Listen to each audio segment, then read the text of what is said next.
Okay, we're going to build the StEV robot. Let me turn on my second camera. All right, that one is active. I have the video online. I'm not going to show the video for every step that I move. I have to take apart the first one, the simple bot that we did last week, and put the materials back in their appropriate places. We need 3 of these guys. We need two of these guys. And we need a little red. We need 4. 2 of these guys. Oh, not that one. Need this one. And we need the black ones. I think we need 4. It's like 8 of those. Alright, I think that's 8. Alright, actually that's 7. One more. That's 8. We have the 2 motors. I'm going to disconnect the wires. I'm not going to take the wheels off because I can see that the wheels are a requirement. So, yeah, it's not really cheating. I just kind of know that the wheels need to be there, so I'll leave those on for now.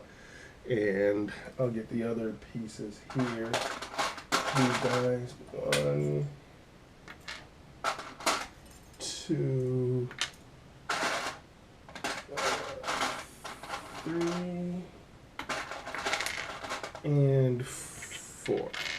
So we have all the pieces to get started on the first part. So I will build this part, or whatever they say for that part, and then I'll come right back.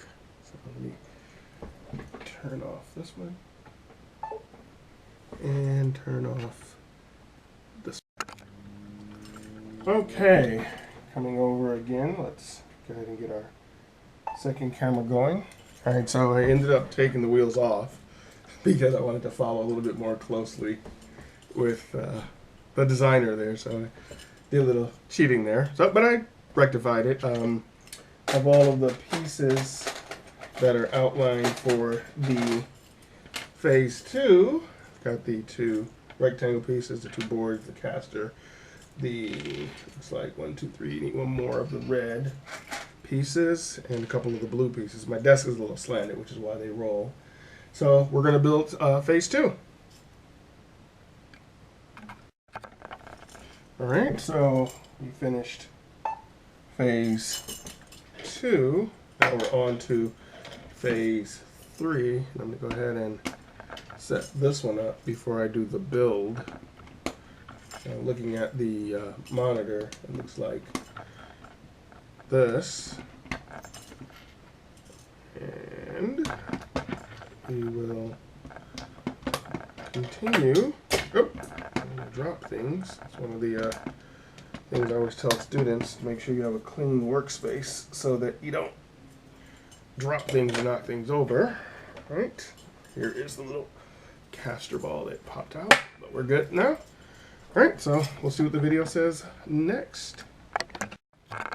Okay, getting back to our second camera. All right, so this phase was rather simple. We just simply added the right angle connecting beams and then the 9 beams. So I'll go ahead and gather the next pieces that we're going to need. Looks like 1, 2, 3, 4 of the black small pieces. All right. And we have 4 of the red pieces.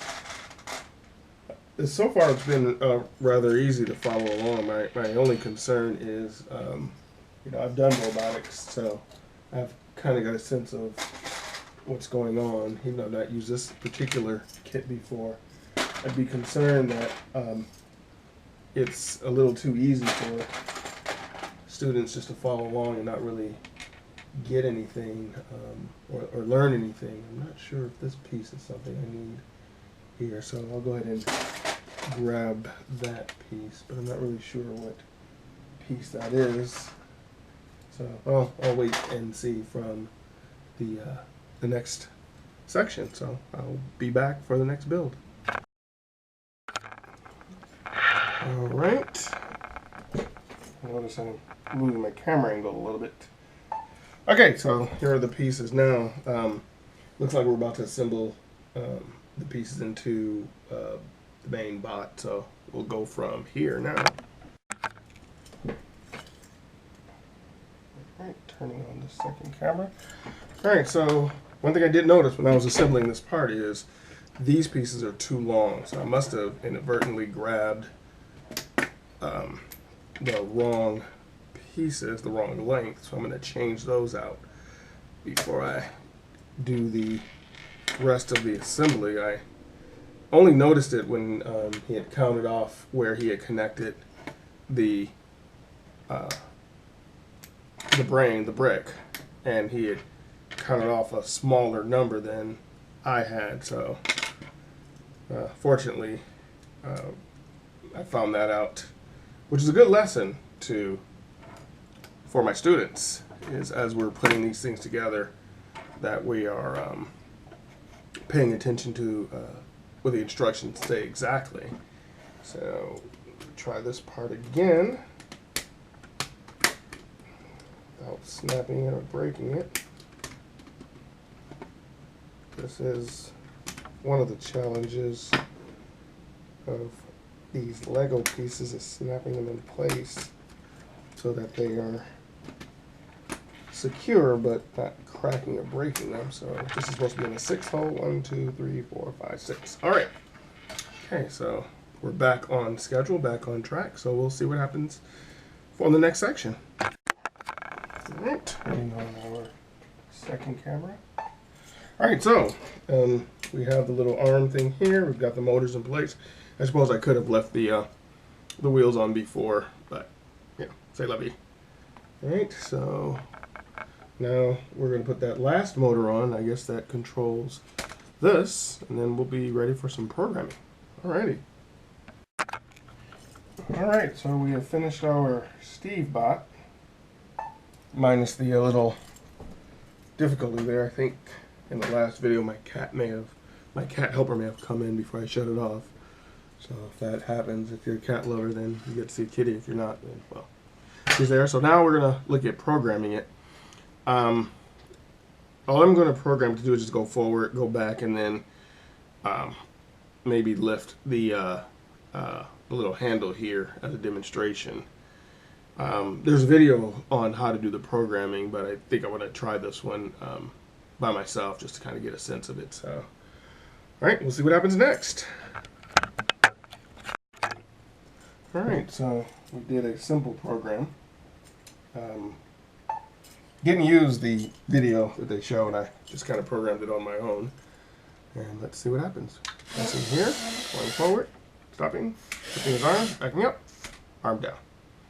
So that is our StEV robot. It knows how to move, and it's a pretty neat looking design. Again, still hoping that at some point I can see how students are going to learn about robots and not just assemble following instructions. Because I have a little bit of a background in robotics, I get a sense of what's going on, but I could see how a student who has not really built one would be wouldn't have any more understanding of how to build after this, other than to be able to build this. So we'll see. All right.